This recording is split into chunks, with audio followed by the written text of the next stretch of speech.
Okay, let's unpack this.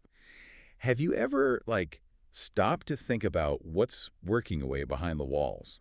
Keeping the air fresh in your office or, your house, even the mall. Uh-huh. It's often ventilation equipment. Sort of the unsung hero of buildings, really. Absolutely. Easy to overlook, but totally essential. Right. And that's exactly what our deep dive is focusing on today, this global ventilation equipment market. Exactly. We've been digging into a pretty comprehensive report from Cognitive Market Research, looking at, well, where it is now, value-wise, and where it seems to be heading. The growth projections are quite something. Yeah. So our mission for you, listening in, is to get past just the big numbers.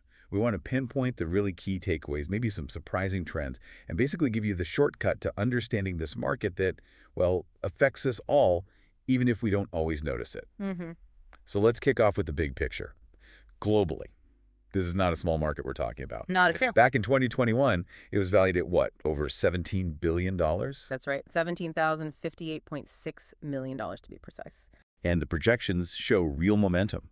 It's expected to hit nearly $21 billion by 2025. 20,867.9 million, yeah. And then jump again pretty significantly to over $31 billion by 2033. 31,228.3 million projected. Which work out to a compound annual growth rate, Yeah. CAGR, of just over 5%, about 5.17%. And what's really fascinating there, I think, is that steady growth. Over 5% year on year for something maybe seen as quite specific, it just underlines how fundamental it is. Right. It shows resilience. It's not just about comfort, like you said, but health, energy efficiency, the basics of modern buildings, really. This isn't some random spike. It points to, well, global development and a real focus on indoor air quality. That makes total sense. Foundational stuff grows steadily. Okay, so let's zoom in regionally now. How about we start with North America? It's a huge chunk of the market, right? Definitely a major player. Yeah, it was over $6.8 billion back in 2021. 6,806.4 million. And that's projected to grow to over $12 billion by 2033. The CAGR there is a bit lower than the global average, around 4.8%. Still very solid growth, though. Oh, absolutely. And within that, the U.S. is, well, obviously the giant, around $5.5 billion in 2021, heading towards $9.6 billion. That's a 4.58% CAGR. But what's quite interesting in North America is Canada. Oh, how so? Well, the U.S. has the bigger numbers, naturally, but Canada's growth rate is actually higher. It's projected at nearly 5.9% annually. Huh.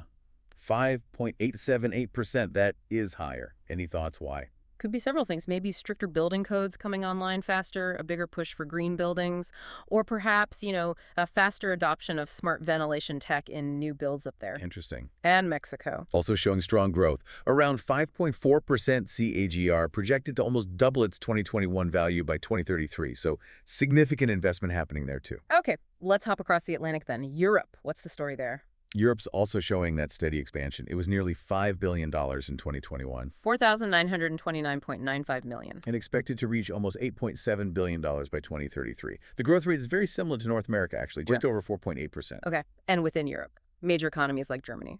Germany's solid, as you'd expect, growing steadily. About $742 million in 2021, projected to hit $1.24 billion. But the growth rate is a bit more moderate, around 4.2%. Right, 4.176%. But that contrast is where Europe gets interesting. Look at France. Okay.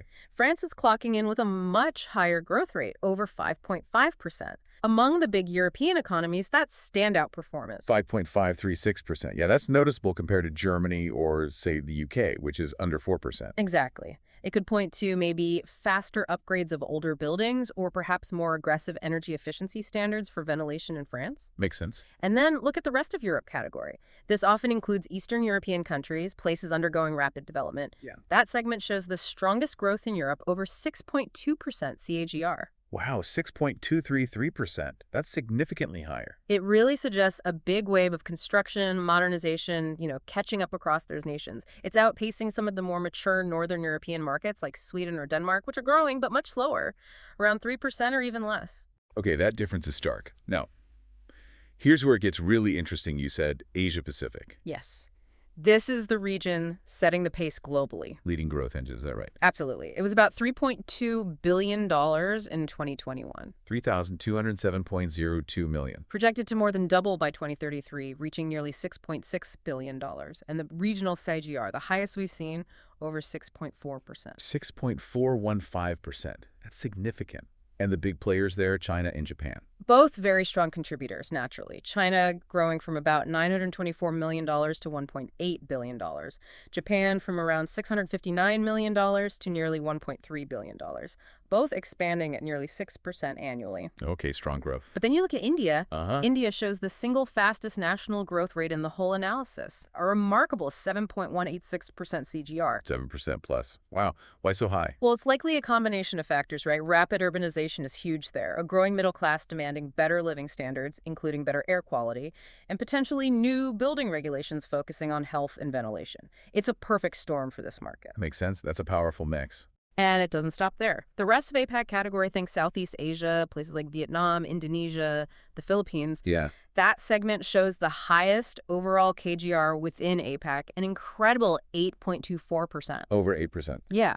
It points to massive infrastructure development, industrialization, rising living standards, creating just huge demand for modern ventilation. Yeah. We also see strong numbers from Singapore and Southeast Asia as a subregion. Incredible growth story in APAC. Yeah. Okay, let's turn to South America then. What's happening there? South America also shows really significant projected growth.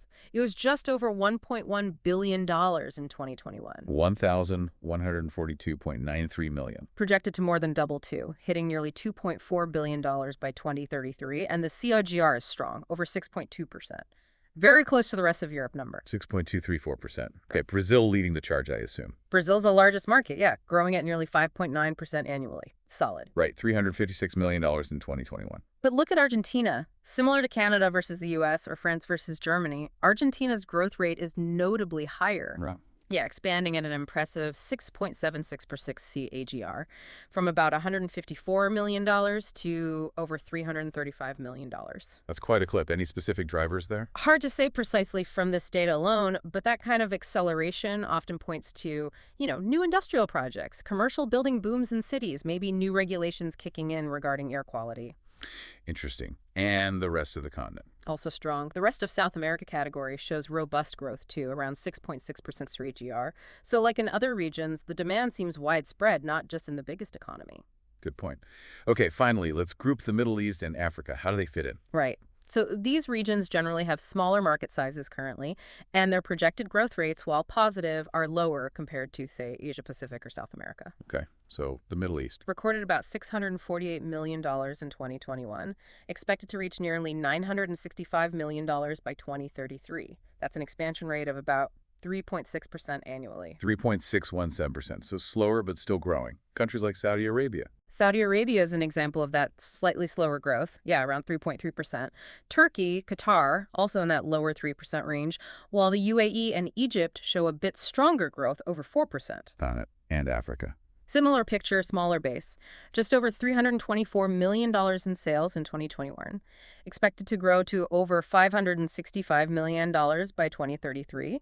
The CAGR there is about 3.7%. 3.735%. Countries like Nigeria, South Africa. Also showing growth in that mid-3% range, so consistent expansion, just at a more moderate pace than we've seen elsewhere. Right. But it's important to note, even though the KGRs are lower compared to APAC, for instance, it's still consistent market growth. It indicates ongoing development, infrastructure investment is happening, and adoption of these systems is steadily increasing across these diverse economies. It's just starting from a different baseline and maybe progressing at a different speed. Okay, that makes sense. So let's try and bring this all together. What does this deep dive tell us overall? Well, when we step back from all the regional numbers, it paints a picture of a really robust global market for ventilation equipment, doesn't it?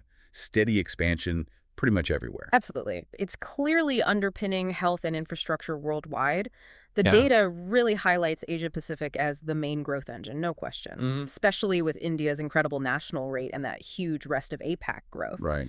But we also saw that strong momentum in the rest of Europe and, Argentina's surprisingly strong performance in South America. It really emphasizes how development investment in buildings focus on air quality. It's happening at very different speeds across the globe. It really does.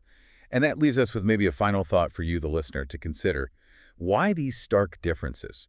For something as fundamental as ventilation, what are the deeper drivers behind, say, APAC's 6.4% growth versus the Middle East's 3.6%? Is it just raw economic development? Or is it more nuanced? It's exactly. Are evolving health standards or environmental regs, or maybe just a growing public awareness about indoor air quality playing a much bigger role in some places than others? And what could these different trajectories mean down the line? For future infrastructure needs, public health outcomes, even just quality of life in different parts of the world. Yeah, it's definitely more than just fans and ducks when you start thinking about it that way. Lots to chew on there.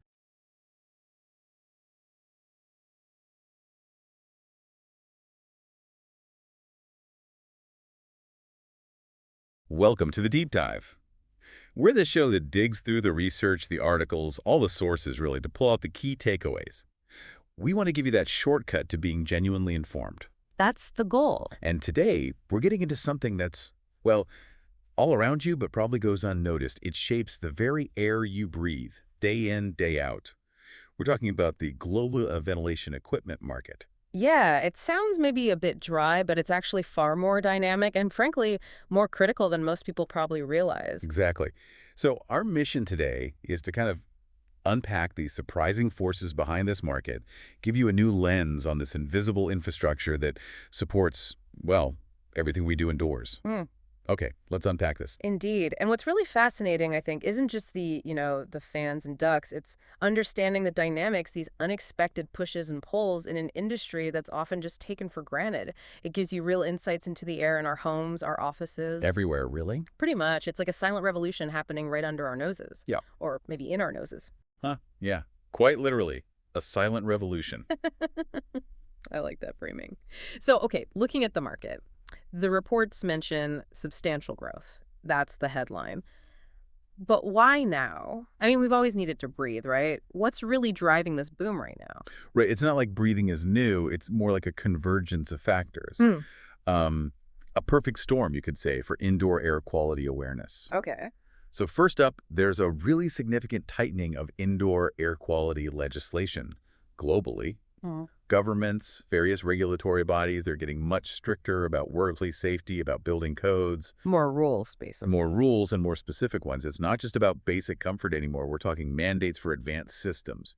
Systems designed to actively manage airborne pollutants. Things like fine particulate matter, QA levels. QA is interesting. Not just a pollutant, but it affects how we think, right? Exactly.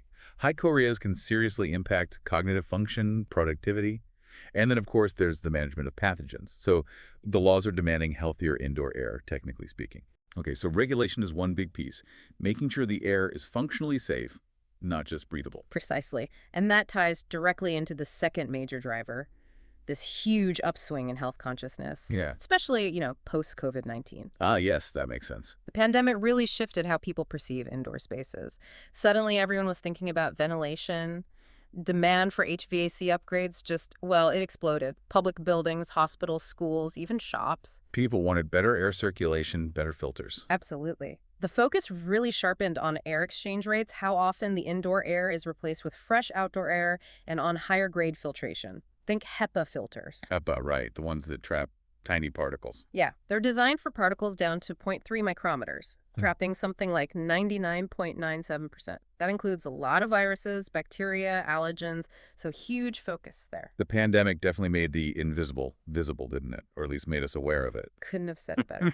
And then the third big driver is ongoing rapid urbanization, plus the whole smart city development trend. How does that connect? More buildings. More buildings, and specifically more dense construction. Think high-rises, tightly packed urban areas. This kind of building often limits natural airflow. Windows might not open, or there's just less cross-breeze potential. Sealed boxes, almost. Kind of, yeah. And these environments essentially require sophisticated mechanical ventilation. You need technology to actively manage the air quality when passive methods aren't enough. It's a consequence of density, but it fuels demand for these advanced systems. Wow. So you've got laws, health fears, and even the way we build our cities, all pushing this market forward.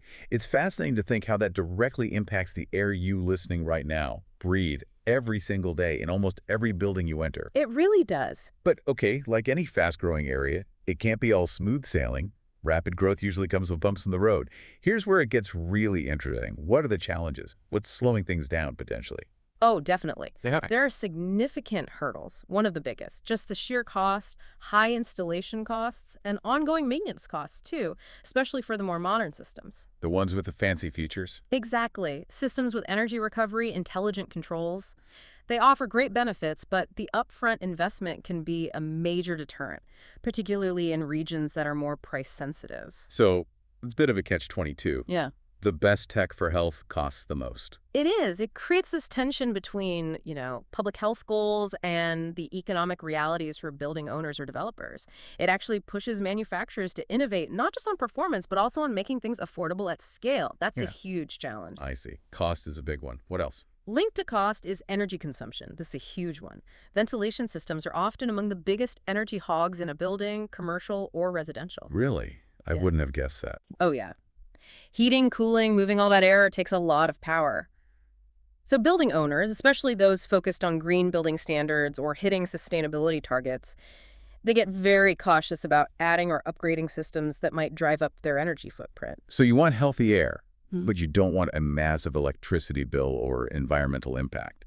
Another balancing act. It's a constant juggle. And then there's the challenge of older buildings. Retrofitting existing structures, especially older ones, can be incredibly complex. Why is that? Just harder to install things. Much harder.